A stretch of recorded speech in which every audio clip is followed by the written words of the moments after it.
요즘 우리가 참 편리하고 편한 세상에 살고 있습니다. 얼마나 이 첨단 기술 문명이 발달했는지 모릅니다. 요즘 모든 사람들이 이야기하는 AI, 또 로봇, 자율주행, 이런 첨단 기술 문명이 우리의 삶을 굉장히 편리하게 만들어주고 있는데요. 제가 어떤 여성분들이 이렇게 대화하는 그런 내용을 제가 들었어요. 어떤 분이 얘기를 하시는데 자기 집에 무슨 새끼 이모님이 필요하다, 이렇게 얘기를 하는 거예요. 제 귀에는 그게 욕처럼 들린 거예요.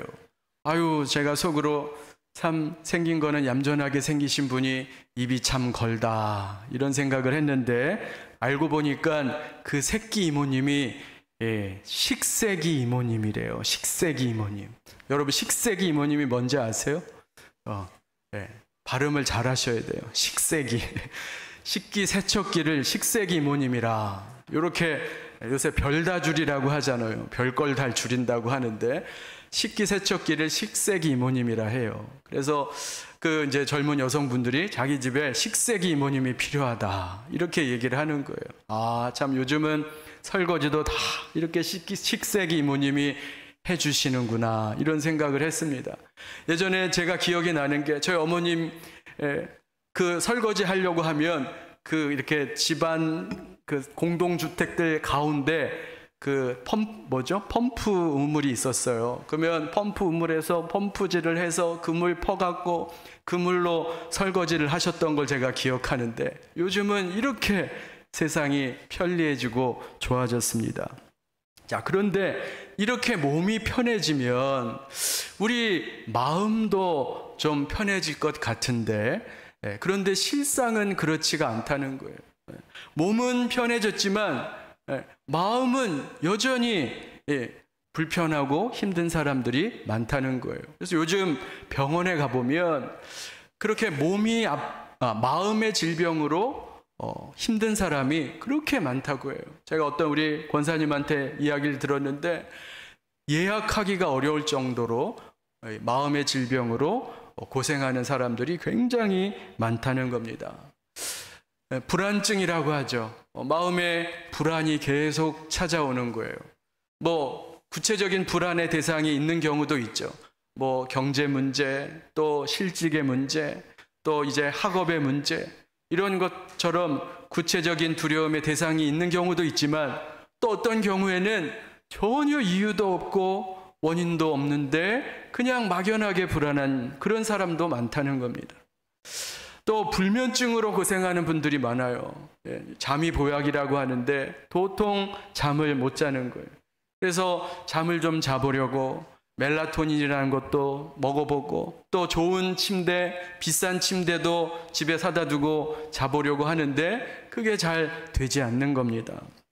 이렇게 우리가 불안감으로 충만한 세상을 살고 있어요. 몸은 편한 것 같은데 마음은 여전히 불안하고 이렇게 흔들리는 그런 세상을 우리가 살아가고 있습니다.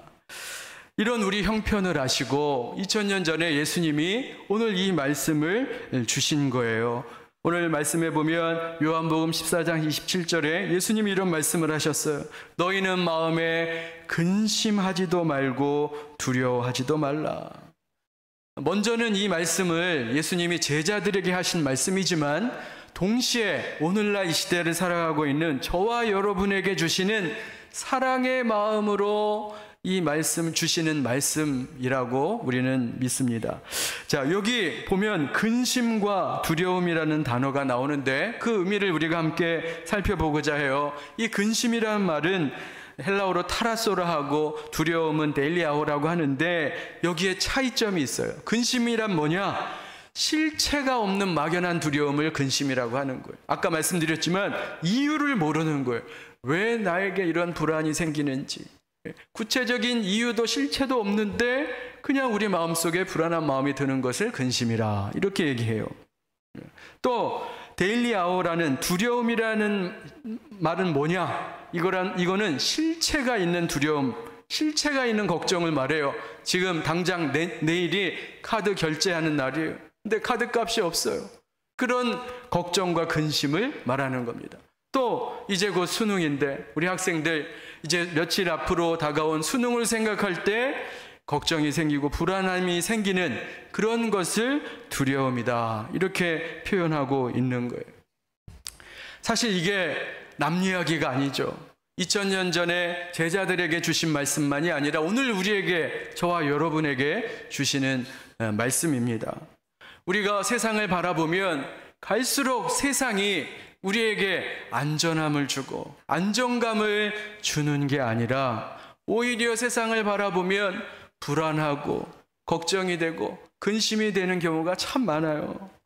여러분, 세상을 바라보면 어떻습니까? 언제 전쟁이 터질지, 언제 경제 위기가 발생할지, 언제 사고가 날지, 조금 우리가 예민하게만 생각하면 두려울 만한, 불안할 이유가 한두 가지가 아니에요. 물론 우리가 이 땅에 살면서 불안해서 완전히 자유로울 수는 없어요. 그리고 때로는 이 불안감이 필요할 때도 있습니다. 좋게 사용할 때도 있어요. 불안감 때문에 사고를 예방할 때도 있고, 또 자녀들을 보호할 수 있는, 불안감이 자녀를 보호하는 그런 기능도 하기도 합니다. 이제 문제는 뭐냐? 과도한 불안. 과도한 불안이 문제예요. 과도한 불안은 우리 삶을 파괴하고 우리 자녀들을 힘들게 해요. 특히 부모가 심하게 불안할 때 그 불안이 자녀들을 보호하는 것이 아니라 자녀를 병들게 하고 힘들게 한다는 것을 우리는 많이 보게 되는 것입니다. 자, 그러면 이런 불안한 시대를 살아간 우리가 어떻게 이 불안의 문제를 해결할 것인가? 그것을 오늘 말씀을 통해서 함께 나누고자 해요. 먼저 이 불안을 해결할 수 있는 가장 중요한 첫 단추는 뭐냐면 원인 진단을 잘 해야 된다는 거예요. 뭐든지 문제를 해결하려면 원인 진단을 잘해야 돼요. 제가 2년 전에 담석 수술을 했어요. 쓸개없는 사람입니다. 제가 쓸개없는 사람인데 어느 날 처음에는 무슨 소화불량인 줄 알았어요. 채기가 있고 속이 더부룩하고 속이 좀 불편했어요. 그런데 새벽에 갑자기 극심한 통증이 찾아온 겁니다. 얼마나 아픈지 땀을 이제 줄줄 흘리는데 진짜 속옷까지 적을 정도로 땀이 났어요. 참다가 결국에는 이제 응급실에 실려갔는데 거기서 이제 진단하기를 위경련이라는 거예요. 그러면서 주사 맞고 약 처방해서 돌아왔어요. 그런데 열흘 뒤에 똑같은 증상이 새벽에, 희한하게 새벽에 그 통증이 꼭 새벽에 오더라고요. 새벽에 극심한 통증이 오는데 이번에는 더 아팠어요. 정말 죽을 것 같았어요. 그래서 다시 이제 응급실로 달려갔는데 이번에는 주사를 맞아도 효과가 없는 거예요. 통증이 가시지 않는 겁니다. 그랬더니 이제 CT를 찍어보자고 하더라고요. CT를 찍어보는데 이게 위경련이 아니었던 거예요. 쓸개에 돌이 있고 염증이 심했던 겁니다. 자칫 잘못하면 담도가 그 불순물로 막힐 뻔했대요. 근데 그때 제가 화가 나는 거예요. 아이고, 처음 번에 진단을 정확하게 했으면 두 번째 고생은 안 했을 텐데 하고 속에 불편한 마음이 있었어요. 여러분, 이게 정확한 진단이 얼마나 중요한 건가. 그래서 여러분들, 우리가 몸이 아프면 적어도 2군데, 3군데 병원에 가봐서 진단을 받아보는 거잖아요. 마찬가지로 우리의 삶에 왜 이렇게 불안이 있는가? 이 문제를 해결하기 위해서는 정확한 진단이 필요합니다. 정확한 진단이 필요해요. 세상은 뭐라고 진단합니까? 세상은 이렇게 말해요. 돈이 없어서 불안하다. 경제적인 문제 때문에 불안하다. 돈만 있으면 마음의 평안이 오고 안정감 있는 삶을 살 수 있다. 세상은 이렇게 주장을 합니다. 여러분, 어떻게 생각하세요? 정말 돈만 있으면 우리가 가지고 있는 불안의 문제를 다 해결할 수 있을까요? 저는 제가 돈이 많이 없어봐서 잘 모르는데 이렇게 책이나 주변에 어떤 인터뷰나 돈 많은 분들의 이야기를 들어보면 그렇지 않다는 거예요. 어떤 분의 그런 고백을 들었어요. 돈 많은 분이 그런 얘기를 하더라고요. 돈 때문에 상처를 주고 돈 때문에 상처를 받는다. 돈이 있으면 그냥 마냥 좋고 평안하지 않고 오히려 돈 때문에 상처를 주고 상처를 받는다는 거예요. 그래서 역사상 최고 부자 중에 한 사람이었던 솔로몬이 전도서에 보면 이런 말을 했어요. 헛되고 헛되니 모든 것이 헛되도다. 그가 누렸던 온갖 부와 그런 부귀와 영화들이 그게 사실은 자신의 삶에 절대적인 평안을 주지 못했다는 겁니다. 자, 그러면 성경은 뭐라고 말하는가? 세상은 돈만 있으면 불안 해소된다, 이렇게 말하지만 성경은 그렇게 말하지 않아요. 성경은 우리가 가지고 있는 이 불안의 문제는 우리가 하나님과 분리되었기 때문에 불안하다는 거예요. 하나님과 분리되었기 때문에 우리의 실존이 불안감을 갖고 있다는 겁니다. 그래서 성경은 뭐라고 얘기하냐면 하나님과 분리된 것을 죄라고 하는 거예요. 세상에서는 죄라 하면 강도, 살인, 폭력 이런 것들을 죄라고 하죠. 그러나 성경은 죄가 뭐냐? 우리 인간이 하나님과 분리된 것이 죄다, 이렇게 우리에게 말씀하는 겁니다. 이사야서 59장 2절에 이런 말씀이 있어요. 제가 읽어드릴게요. 오직 너희 죄악이 너희와 너희 하나님 사이를 갈라놓았고. 죄가 뭐냐? 하나님과 우리 사이가 갈라진 것이 죄라는 거예요. 또 예레미야서 2장 13절에 말합니다. 내 백성이 두 가지 악을 행하였나니 곧 그들이 생수에 근원되는 나를 버린 것과 스스로 웅덩이를 판 것인데 그것은 그물을 가두지 못할 터진 웅덩이들이라. 그러니까 하나님을 버리고 하나님과 분리된 것이 우리가 느끼는 이 알 수 없는 불안, 이유를 알지 못하는 불안의 원인이다, 이렇게 성경이 우리에게 말씀하고 있어요. 여러분, 우리가 자녀들을 보면 너무 잘 알 수 있죠. 이 말씀이 진리라는 것. 여러분, 어린아이들이 엄마와 떨어지면 불안한 거예요. 아이들이 불안한 것은 엄마와 떨어질 때 불안함을 느낍니다. 그래서 엄마와 분리불안이라고 하잖아요. 엄마와 분리가 되면 뭐를 가져다 줘도 그 불안감이 해소되지 않는 거예요. 아무리 비싸고 좋은 장난감을 가져다 줘도 그 아이의 불안감이 해소되지 않습니다. 아무리 맛있는 과자와 맛난 것을 가져다 줘도 그 불안감이 해소되지 않아요. 불안에 떠는 그 아이에게 유일하게 필요한 것은 엄마죠. 엄마만 있으면 되는 거예요. 마찬가지로 우리의 불안을 해결할 수 있는 유일한 길은 하나님 그 자체라는 겁니다.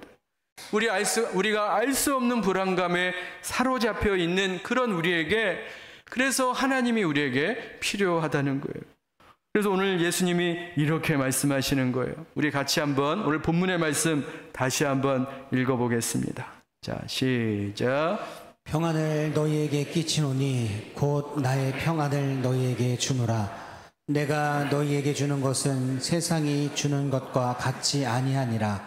너희는 마음에 근심하지도 말고 두려워하지도 말라. 네. 우리 부천평안교회 제가 제일 좋아하는 찬양 성경 구절인데 이 말씀에 곡절을 붙인 찬양이 있어요. 우리 같이 한번 불러보도록 하겠습니다. 평안을 너에게 주노라. 우리 함께 찬양해 보겠습니다.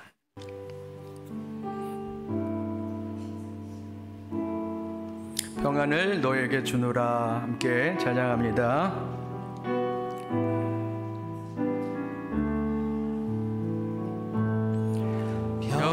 평안을 너에게 주노라. 세상이 줄 수 없는, 세상이 줄 수 없는,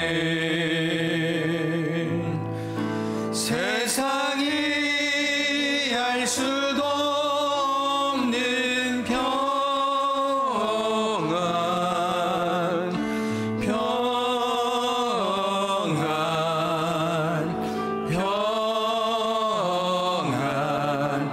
평안을 내게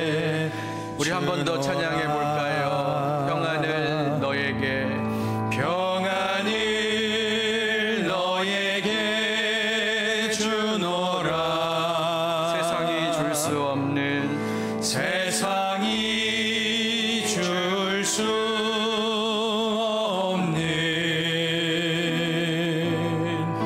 세상이 알 수도 없는 평안, 평안,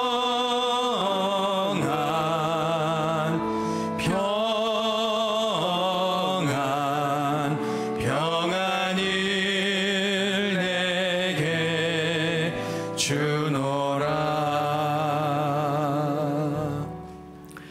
예수님이 말씀하시는 거예요. 평안을 너에게 주노라. 자, 그런데 그 평안은 어떤 평안이냐? 세상이 줄 수도 없는 평안, 세상이 알 수도 없는 평안이다. 이렇게 말씀하세요. 여러분, 세상도 평안을 말합니다. 평안에 대해서 말해요. 그런데 세상이 말하는 평안은 어떤 평안이냐? 에메랄드 바다가 쫙 펼쳐져 있는 그곳에 하얀 백사장이 있고 한쪽에 나무 그늘이 있는데 그 밑에서 선베드에 누워서 그 일광욕을 하며 음악을 듣고 있는, 그래서 누가 영화 속에서 그런 말 했잖아요. 모히또에 가서 몰디브를 한잔하자. 누가 그랬잖아요. 그렇게 유유자적하고 평화롭고 한가로운 그런 평안을 이야기하죠. 그런데 성경에서 말하는, 예수님이 말하는 평안은 그런 평안이 아니에요. 그런 환경과 조건에 있는 평안이 아니라 오히려 예를 들면 총알이 빗발치고 폭탄이 터지는 전쟁터에서도 누릴 수 있는 그런 평안, 환경과 조건에 의지하지 않는 그런 평안을 너에게 주겠다. 이렇게 우리에게 약속하고 계시는 겁니다. 지금 이 말씀을 하시는 예수님이 사실 그런 좋은 상황이 아니에요. 지금 예수님이 어떤 상황에 계시냐면 몇 시간이 지나면 십자가에 못 박혀 죽으셔야 하는 그런 순간입니다. 그러니까 예수님의 상황이 좋은 상황이 아니에요. 여러분 한번 생각해 보세요. 여러분이 그런 입장이라고 생각해 보세요. 내가 이제 곧 몇 시간 뒤에 엄청난 고통과 죽음 가운데 있어야 된다. 그 앞에서 우리가 과연 평안할 수 있는가? 어떤 분은 말해요. 아유, 예수님은 신이시니까 고통도 없고 두려움도 없으시겠지. 아니요, 그렇지 않습니다. 예수님은 하나님이셨지만 동시에 저와 여러분과 똑같은 100% 인간이셨어요.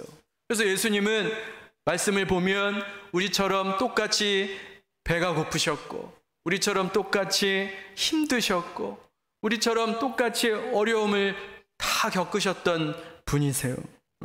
그런데 예수님도 똑같이 우리와 똑같이 이 죽음에 대한 고통에 대한 두려움과 걱정이 있으셨던 겁니다.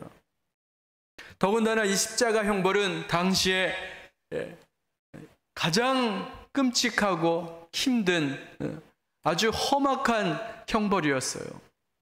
그래서 로마 문헌에 보면 로마법에 근거하면 로마 시민권자에게는 절대 십자가형을 가해서는 안 된다. 이렇게 법에 명시해 두고 있는 그런 형벌입니다. 십자가형이 얼마나 고통스럽고 괴로운 것인가. 그게 문서에 다 남아 있는데 여러분, 십자가형이 어떤 건지 아세요? 먼저 죄수의 옷을 벗겨요. 홀딱 벗깁니다. 왜요? 그 사람에게 수치심과 모멸감을 주기 위해서. 그리고 채찍질을 하는데 그 채찍질은 그냥 채찍이 아니에요. 그 끝에는 낚시바늘 같은 것이 걸려 있고 쇠 파편들, 유리 조각들이 박혀 있어요. 그래서 그 채찍에 맞았을 때 그걸 잡아 당기면 살점이 떨어지는 그런 아주 무시무시한 채찍이에요. 뿐만 아니라 십자가 형틀을 죄수가 들고 가게 하는데 이게 사람이 감당할 만한 무게가 아닙니다. 그것을 가지고 가면 죄수가 수십 번, 수백 번을 쓰러지고 넘어지게 돼 있어요. 그러면서 체력이 다 고갈되게 만드는 겁니다. 그리고 드디어 십자가에 못 박히죠. 그게 금방 단시간에 죽는 형벌이 아니에요. 하루 이상, 보통 하루 이상 십자가에 매달려 있는데 온 체액과 피를 다 쏟아내고 진액을 빼고 죽게 만드는, 그래서 서서히 최대한 고통스럽게 죽이는 형벌이 바로 십자가 형벌인 거예요. 예수님이 저와 여러분을 구원하시기 위해서 그 고통과 모멸과 십자가의 그 죽음을 감당하시는 겁니다. 근데 그 앞에서 인간이셨던 예수님도 동일하게 불안하고 두려움과 근심이 있으셨다는 거예요. 자, 그러나 예수님은 그것을 극복하셨어요. 그것을 이겨내셨어요. 담담하게 십자가를 지셨습니다. 아니, 도대체 어떻게 이런 상황에서 예수님은 우리에게 평안을 준다 말씀하시고 또 평안을 누리실 수 있는가? 오늘 여기 오신 VIP 여러분들에게 이거 알려드리고 싶어서 제가 초청했어요. 여러분, 우리 삶이 얼마나 불안합니까? 세상을 바라보면 불안한 것밖에 없어요. 그런데 예수님이 우리에게 말씀하시는 거예요. 너에게 평안을 너희에게 주노라. 그 평안 알려드리려고 여러분들을 이 자리에 초청한 겁니다. 우리 마가복음 14장 36절, 여기에 그 평안을 누리는 비결이 담겨 있어요. 우리 같이 한번 하나님 말씀 함께 읽도록 하겠습니다. 자, 시작. 이르시되 아빠 아버지여, 아버지께는 모든 것이 가능하오니 이 잔을 내게서 옮기시옵소서. 그러나 나의 원대로 마시옵고 아버지의 원대로 하옵소서 하시고. 아까 말씀드렸죠. 예수님도 우리와 똑같이 죽음 앞에서 두려워하셨어요. 그래서 그 죽음 앞에 겟세마네 동산에 가서 기도를 하시는데 지금 하나님을 뭐라고 부르세요? 아빠, 아버지요. 예수님이 보통 평상시에는 그냥 아버지라고 불렀어요. 그런데 이 급박한 순간이 되니까 하나님을 아빠, 마치 어린아이가 급박한 순간에 아빠를 찾는 것처럼 예수님도 지금 하나님을 아빠라고 부르고 있는 겁니다. 얼마나 절박하고 급박하면 예수님이 하나님을 아빠라고 부르겠습니까?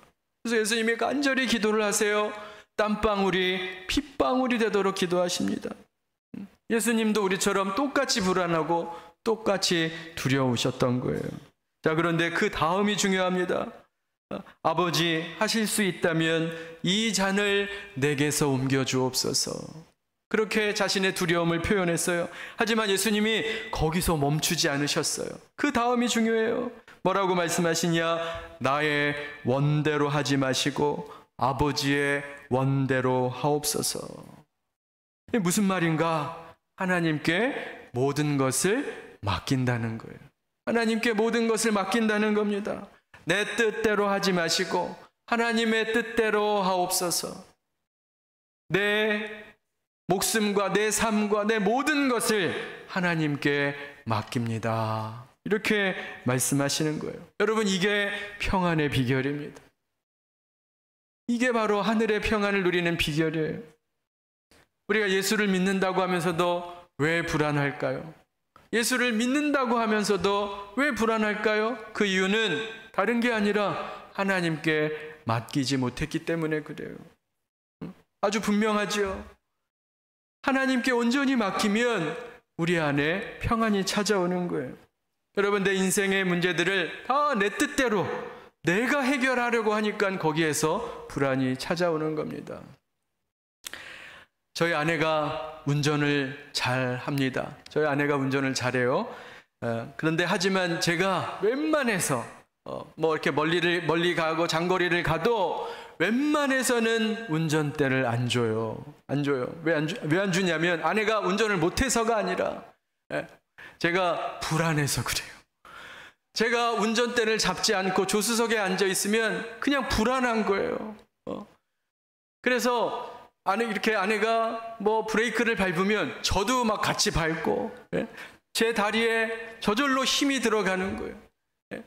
그래서 이제 조금 차선을 바꿔야 되면 아이고 제가 막 몸이 움직이고 제가 불안해서 도저히 운전대를 주지를 못하는 거예요. 그런데 저희 두 딸은 뒤에서 얼마나 잘 자는지 몰라요. 차만 타면 자요. 애들은 그 엄마를 믿어서 그런지 차만 타면 잠을 자는 겁니다. 근데 저는 그렇게 못하겠어요. 그러니까 제가 자꾸 운전대를 잡아야 직성이 풀리는 겁니다. 여러분, 인생의 운전대도 마찬가지예요. 여러분, 자꾸 내가 그 인생의 운전대를 잡아야 직성이 풀리는 게 우리 모습이잖아요. 그래야 불안하지 않고 내가 조정을 하고 내가 운전을 해야 그게 안전할 것 같은 착각을 하는데 그렇지 않다는 거예요. 여러분, 여러분의 인생의 운전대를 하나님께 맡기시기 바랍니다. 여러분의 인생의 문제를 하나님께 맡기면 우리보다 훨씬 더 지혜롭고 우리의 삶에 대해서 잘 아시는 하나님이 저와 여러분의 삶을 잘 인도해 가실 줄로 믿습니다.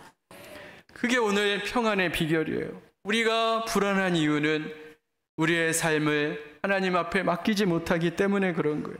자, 그래서 베드로 사도가 이렇게 말했어요. 베드로전서 5장 7절 제가 읽어드릴게요. 너희 염려를 다 주께 맡기라. 이는 그가 너희를 돌보심이라. 시편 55편 이건 함께 같이 읽겠습니다. 시작. 내 짐을 여호와께 맡기라. 그가 너를 붙드시고 의인의 요동함을 영원히 허락하지 아니하시리로다.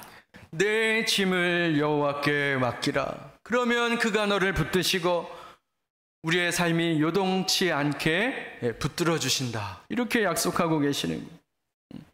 여러분, 이걸 어떻게 설명할까요? 솔직히 말로 설명할 방법이 없어요. 예전에 어떤 사장님이 선전 텔레비전 광고에 나와서 좋긴 좋은데 이거 설명할 방법이 없네. 막 이렇게 막 목에 핏대를 세우시고 광고하시는 장면을 제가 기억하는데 저도 똑같은 마음이에요. 이거를 말로 어떻게 설명할까? 여러분들에게 말로 설명할 수만 있다면 얼마나 좋을까? 그런데 이게요, 말로 설명할 수는 없어요. 이거는 누리고 경험하는 겁니다. 실제로 많은 분들이 경험해요. 이 평안을 하나님 앞에 맡겼을 때 그 주시는 그 평안을 경험하는 거예요. 여러분, 하나님께 맡기면 이상하게 불안하고 떨리고 흔들렸던 내 마음이 마치 반석 위에 선 것처럼 굳건하게 느껴지는 것을 경험하게 되는 거예요. 그걸 체험하게 되는 겁니다. 여러분, 우리 교회 이름이 뭐예요? 힘이 되게 없으시네. 일부는 더 크게 대답했는데. 자, 우리 교회 이름이 뭐예요? 네, 평안교회, 부천 평안교회죠. 우리 원로 목사님 이름을 아주 잘 지으셨어요. 그런데 저희 부천 평안교회 이렇게 손님들이 오시잖아요. 외부에서 방문을 하시면 열에 7, 8분은 꼭 하시는 말씀이 있어요. 야, 이 교회는 그 교회 이름대로 정말 평안하다. 평안함이 느껴진다. 이런 이야기들 희한하게 해요. 어쩌면 다 짜고 왔는지 오는 사람마다 이 교회는 참 평안하다. 그 이야기를 하시는 거예요. 그런데요, 그게 그냥 단순히 느낌과 분위기가 아니에요. 정말 우리 교회 성도들을 보면 어려움 속에서도 그 분명히 환경이 어렵고 힘든 조건인데도 하늘의 평안을 누리시는 분들이 계시다는 거예요. 어떤 분은 계속되는 항암 치료를 받고 계신 분 계세요. 우리 신장로님 항암 치료 계속 받고 계신데 근데도 보면 참 은혜가 돼요. 지난 목요일 날 항암 주사 맞고도 새벽 기도를 나오셨더라고요. 그 은혜가 돼요. 아니, 저 같으면 참 힘들 텐데 어떻게 그 상황 속에서도 하늘의 그 평안함을 유지하는가? 뿐만 아니라 여러 가지 문제로 참 어려움을 당하는 분들이 있죠. 우리가 살다 보면 여러 가지 문제를 만나잖아요. 그럼에도 불구하고 그 안에서 평안을 누리고 이렇게 웃으시는 성도들의 모습을 보면 참 은혜가 되는 거예요. 세상 사람들이 보면 이해가 안 되죠. 어떻게 저런 상황에서 평안을 누릴 수 있는가? 이해가 되지 않는 거예요. 여러분, 하나님께 나의 삶을 맡기면 하나님의 평강을 주시는 줄로 믿습니다. 여러분, 하나님께 염려를 맡기면 불필요한 염려들을 우리가 하지 않게 되는 거예요. 여러분, 우리를 돌보시는 하나님, 우리를 붙드시는 하나님, 그 하나님을 믿으시고 너무 불안해하지 마시고 너무 두려워하지 마시기 바랍니다. 그 말씀 전해드리려고 오늘 여러분들 초청한 거예요. 아유, 목사님, 하나님께 맡긴다고요? 그게 도대체 뭐예요? 보이지 않는 하나님 앞에 어떻게 우리가 뭘 맡깁니까? 좀 구체적으로 말씀해 주세요. 제가 별명이 친절한 한욱 씨입니다. 제가 친절한 사람이에요. 여러분, 궁금한 거 있으면 언제든지 오셔서 질문하세요. 제가 친절하게 대답해 드릴게요. 구체적으로 성경에 나와 있어요. 하나님께 맡긴다는 게 뭔가? 빌립보서 4장 6절 7절 읽고 마무리하겠습니다. 같이 한번 읽겠습니다. 자, 시작. 아무것도 염려하지 말고 다만 모든 일에 기도와 간구로 너희 구할 것을 감사함으로 하나님께 아뢰라. 그리하면 모든 지각에 뛰어난 하나님의 평강이 그리스도 예수 안에서 너희 마음과 생각을 지키시리라. 네. 이 말씀이 답입니다. 자, 하나님께 맡긴다는 것의 구체적인 행동은 기도예요. 아무것도 염려하지 말고 다만 모든 일에 기도와 간구로 너희 구할 것을 하나님께 아뢰라. 이게 맡기는 행동이에요. 여러분, 마음에 알 수 없는 근심과 두려움이 찾아올 때 하나님께 나오세요. 그리고 기도하세요. 하나님께 도움을 청하세요. 하나님께 맡기는 자에게, 하나님께 기도하는 자에게 세상이 알 수도 없고 세상이 줄 수도 없는 그 하늘의 평강이 임하게 될 줄로 믿습니다. 물론 제가 한 가지 말씀드려요. 한 번 기도했다고 단박에 평안이 생기고 불안이 없어지고, 한 번 기도했다고 그 문제가 단박에 해결되진 않아요. 그러지 않을 수도 있어요. 근데 저는 봐요. 한 번에 그런 평안을 누리는 분도 있어요. 그렇지만 그렇지 않을 수도 있어요. 하지만 믿음을 가지시고 포기하지 마시고 끝까지 기도하시면 긍휼이 많고 사랑이 많으신 하나님께서 반드시 저와 여러분의 생각과 마음을 지키실 줄로 믿습니다. 그런 믿음이 있어요. 바라기는 오늘 처음 오신 우리 VIP 여러분들, 그리고 우리 부천평안교회 성도들, 평생에 이 불안한 세상, 걱정과 두려움으로 충만한 이 세상 속에서 세상이 알 수도 없고 줄 수도 없고 설명할 수도 없는 그 하늘의 평강을 꼭 누리시는 복된 성도 다 되시기를 주님의 이름으로 축원합니다. 기도하겠습니다. 하나님 아버지, 참 세상이 알 수도 없고 줄 수도 없는 평안을 우리에게 주시겠다 약속하신 주님의 음성을 듣습니다. 하나님, 여기 계신 모든 분들에게 그 평강, 그 평안을 누릴 수 있도록 은혜 베풀어 주옵소서. 아버지, 두려움이 오고 불안이 올 때마다 다른 어떤 것 의지하기보다는 하나님께 기도하고 하나님께 맡길 수 있는 우리 모두가 되기를 원합니다. 주님, 힘들고 어려울 때마다 이 말씀이 생각나게 하시고 평안을 너에게 주노라, 이 주의 음성 들을 수 있는 우리 모두가 되게 하여 주옵소서. 예수님의 이름으로 기도하옵나이다. 아멘.